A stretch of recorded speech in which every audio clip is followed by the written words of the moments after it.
Imagine your newborn baby is fighting for their life inside a glass incubator. Right. The monitors are beeping, nurses are hovering around, and every single breath your child takes is just this monumental effort. It's terrifying. It really is. Yeah. Now imagine your phone buzzes. It's your employer calling to tell you that your standard maternity leave is officially up and, well, you're expected back at your desk on Monday morning. Gosh. For thousands of mothers in Tanzania, that scenario wasn't just some hypothetical nightmare. It was literally the law. And that legal reality, I mean, it forces families into an impossible corner. Yeah. Do you abandon your critically ill infant to keep the job that pays for their medical care? Or do you stay by their side and lose your entire livelihood? It's a brutal paradox. It really is. So welcome to the deep dive, by the way. Today we are taking you right into the heart of that paradox. Let's do it. We have an incredible source document on the table today. It's an excerpt titled dmf.audio.pdf. And our mission for this deep dive is to explore how a deeply personal, almost impossibly difficult struggle can be transformed into a massive systemic movement. It's a huge shift. It is. We are going to trace the journey of how one person's fight to survive eventually reshapes healthcare and shifts national policy for an entire country. You know, what makes this source material so compelling to analyze is how it dissects the anatomy of advocacy. Right. We see charity work all the time, and it usually starts in a very reactive, urgent place, just putting bandages on immediate wounds. Yeah, treating the symptoms. Exactly. But this story maps out the incredibly difficult transition from that urgent, on-the-ground charity to proactive systemic reform. Oh, absolutely. It really asks the question, how do you stop just treating the victims of a broken system and start ensuring there are no victims to begin with? And the person who figured out that blueprint is Doris Mollel. Yeah, her work is incredible. She is Tanzania's leading advocate for premature babies. And what stands out immediately in the text is that her public life is built entirely on substance rather than spectacle. Which is rare these days. So rare. I mean, in an era where advocacy often looks like flashy viral campaigns or aggressive social media hashtags, her work isn't about making noise. Right. It's about the profound, quiet impact of saving lives in their absolute most fragile first hours. And that distinction matters immensely when you're dealing with neonatal mortality. How so? Well, when a baby is born prematurely, the margins for survival are microscopic. You're dealing with underdeveloped lungs, the inability to regulate body temperature, and immune systems that, frankly, barely exist. Wow. Yeah, so you don't have time for performative advocacy. You need oxygen, you need heat, and you need it within minutes. But to truly grasp the systemic change that she eventually brought about, you, our listener, need to understand the origin of that drive. Absolutely. Because taking on a nation's healthcare infrastructure and labor laws isn't something you just casually decide to do on a Tuesday.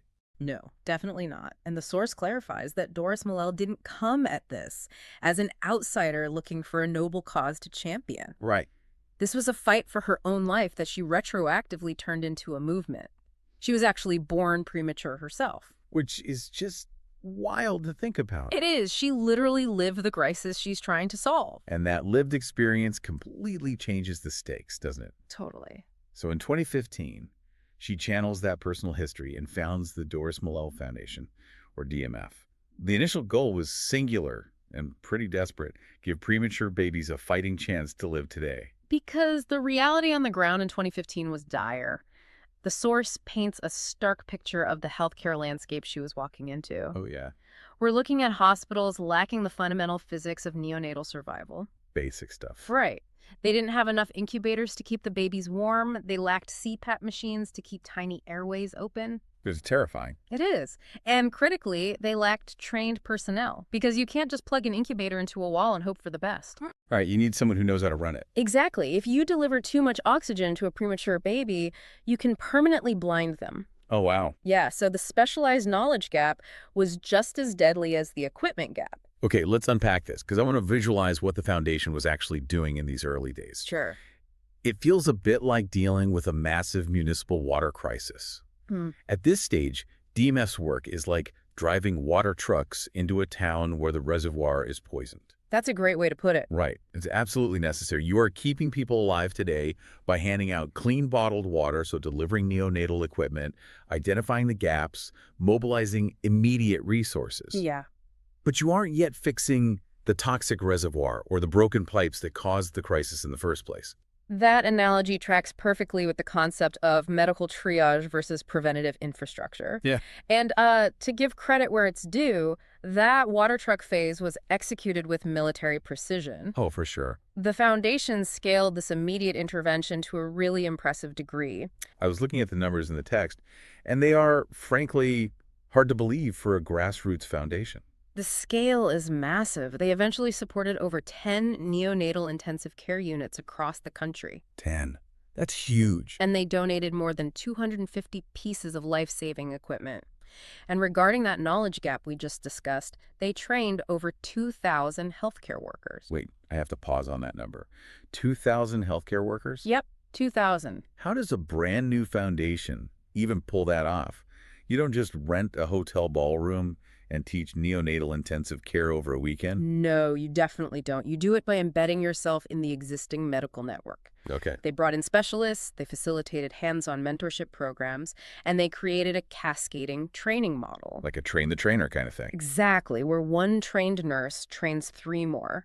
It's about building an army of skilled professionals who know exactly how to interpret the subtle distress signals of a 1-kilo infant. Which is incredibly delicate work. It is. And they also reach tens of thousands of mothers and adolescents with critical health information, so creating this massive grassroots web of awareness. Which is undeniably heroic work. But, you might be listening to this and thinking, well, if the laws were so bad, why didn't they just lobby the government from day one? Right. And I think the answer is simple. When babies are dying on your watch today, you don't have the luxury of spending 5 years writing policy briefs. You really don't. You have to buy the incubator first. But that brings up the critical pivot. What is the catalyst that makes a foundation look past the physical machine and realize the system itself is the disease? What's fascinating here is how that realization came from simply paying attention to the parents seating next to those incubators. Yeah. As Doris Mollel spent more time in these intensive care units, she noticed a devastating pattern. The machines were doing their job, the babies were surviving, but the mothers were disappearing. Because of the maternity leave laws. Well, precisely.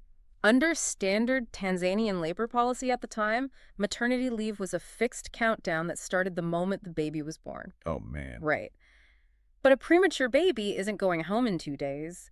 They might need to stay in specialized care for 8, 10, or 12 weeks. Meaning the mother's entire maternity leave is spent sitting in a hard plastic chair in a hospital ward, just watching her baby breathe through a tube. And the physiological toll of that is immense.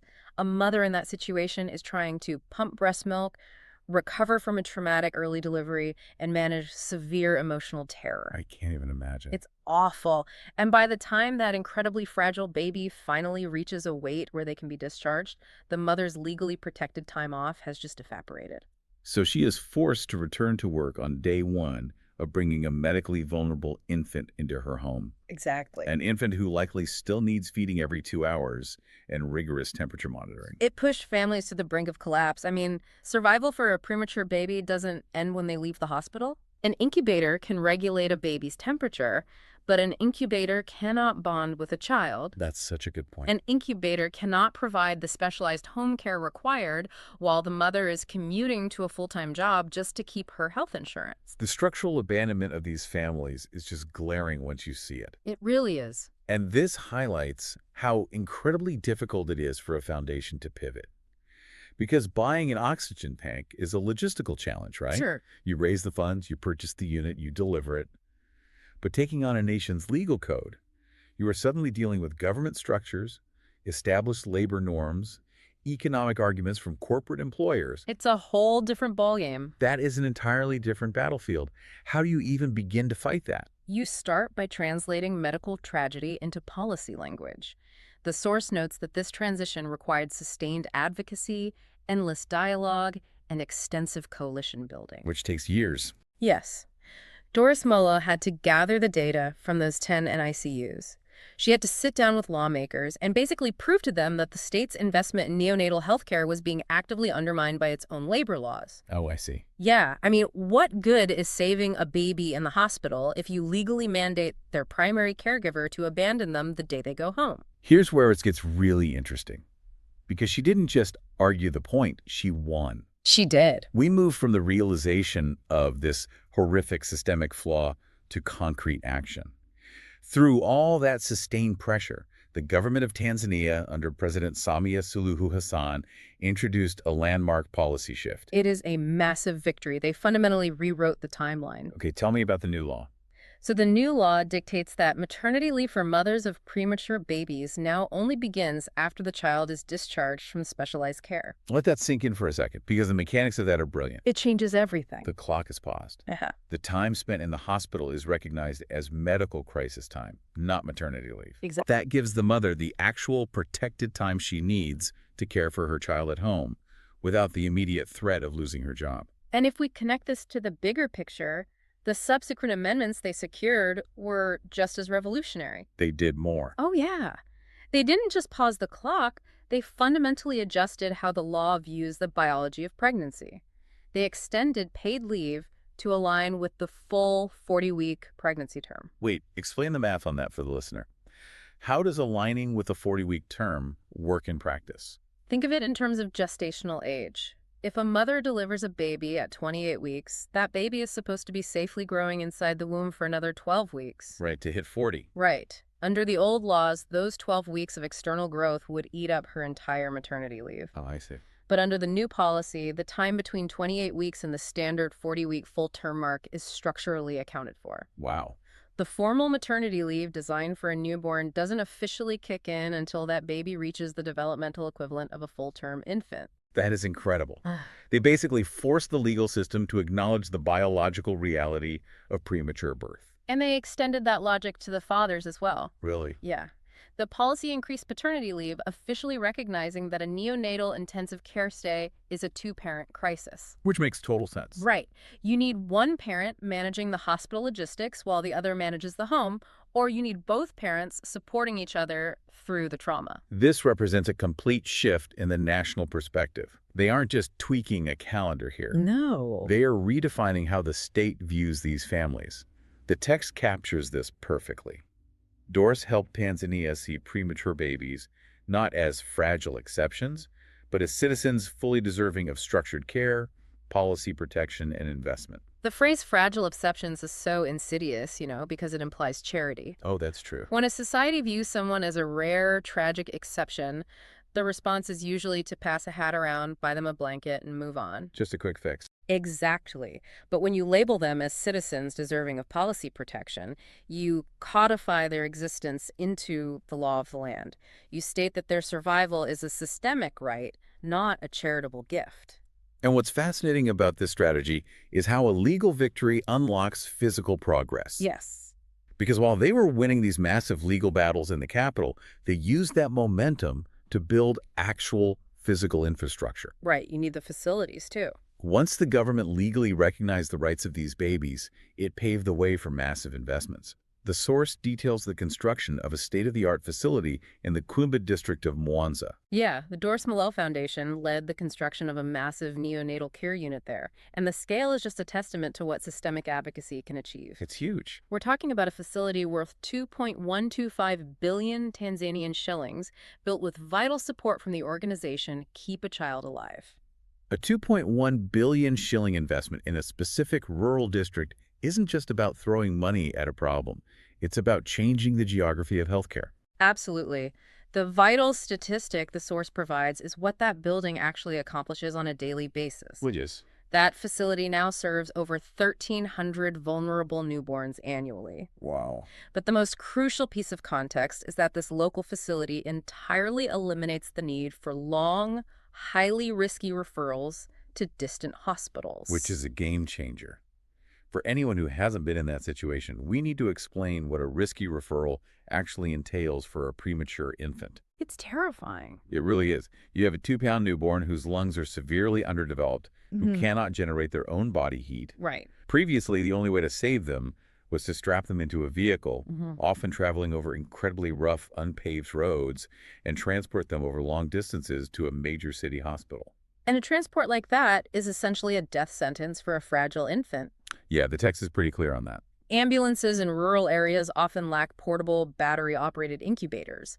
So a preemie can slip into fatal hypothermia in a matter of minutes. It's awful. Plus, the physical vibrations of a bad road can cause severe brain bleeds in neonatal blood vessels. Oh my gosh. So by building a 2.1 billion shilling state-of-the-art facility locally, you're removing that deadly transit time entirely. That makes so much sense. You're bringing the advanced medical system directly to the patient, rather than forcing the most fragile patients on Earth to survive a brutal journey just to reach the system. It is comprehensive, brilliant work.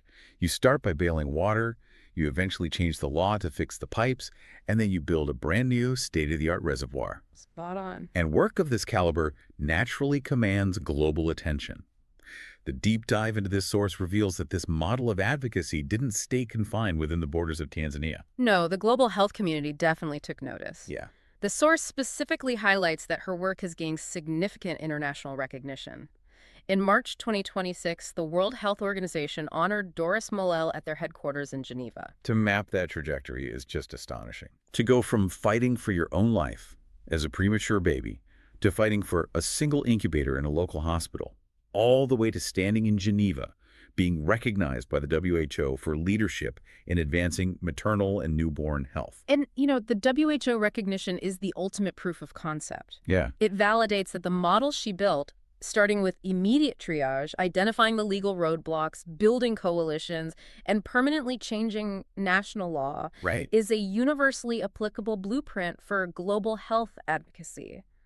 The WHO didn't honor her just because she raised awareness. Revealing awareness is the easy part. Exactly. They honored her because she actually changed the mathematical odds of survival for an entire demographic. So what does this all mean for you, the listener?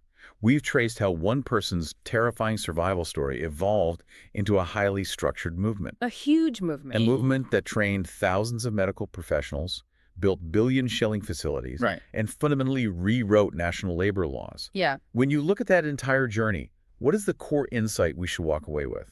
I think the ultimate takeaway is understanding the sharp distinction between charity and advocacy. Okay. Charity is vital, right? It treats the immediate victims of a broken system. Okay. But systemic advocacy ensures there are no victims to begin with. That's powerful. The Doris Mollel Foundation succeeded because they recognized a hard truth. A machine can keep a baby breathing in a hospital, but only a just, legally enforced policy can give that baby a family with the time, presence, and resources to help them thrive at home. It completely shifts how we should evaluate any organization trying to make a difference. It really does. Are they just endlessly buying equipment, or are they doing the hard, invisible work of changing the rules of the game? Right. And that leaves us with a final lingering thought to ponder long after this deep dive ends. We talked about how Tanzania legally redefined when maternity leave starts, which essentially redefines the legal start of life and care for a premature baby. Yeah. If a society is fundamentally judged by how it protects its most vulnerable, how might legally redefining the start of life for a preemie ripple outward? That's a great question. How might watching a nation structurally account for the biological reality of premature birth force all of us, no matter what country we live in, to rethink how our own modern workplaces value human time? Oh, absolutely. It demands we ask whether our own labor laws respect the necessity of parental bonding, or if they just view families as cogs in an economic machine. Because if we aren't demanding policies that protect human fragility, all the charity in the world will never be enough. A vital question to carry with you. Thanks for joining us on this deep dive. We'll catch you next time.